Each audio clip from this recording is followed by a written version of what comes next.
Supposedly, Prigozhin is now dead after a suspicious plane crash, and there are lots of theories. Was it Putin? Was it the Ukraine? Was it CIA? Was it Mossad? Was it aliens? Was it just a normal accident? I don't know. To be honest, it seems a bit strange and possibly fake. You may say I'm crazy, but look, these kind of people fake their deaths all the time. And in this case, it wouldn't even be hard to do. The truth is, Prigozhin had become something of a liability after that weird coup attempt. And so perhaps the several involved parties made an agreement to permanently get him off the stage. I haven't looked much into it yet. I didn't see any of the videos. It's just a feeling that it could be fake, like Epstein's suicide, and that he's enjoying retirement in Israel or in Namibia. And like that, he's gone. But perhaps I'm wrong. Perhaps he really was killed. If he was it on Putin's orders? That's what they want you to think, I guess.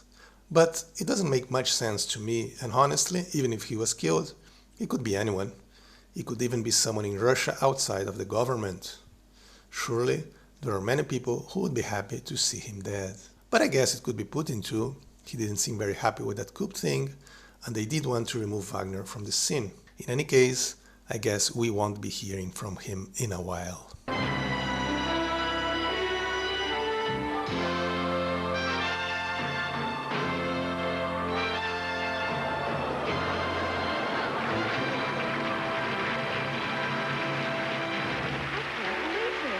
Anyway, I must apologize to my viewers because I started this channel showing war stuff, but I basically stopped commenting on the war. Because at this point, the truth is that this whole war makes very little sense to me anymore, except as a continuous opportunity for grift and corruption. Billions and billions keep being sent to a corrupt country with zero accountability.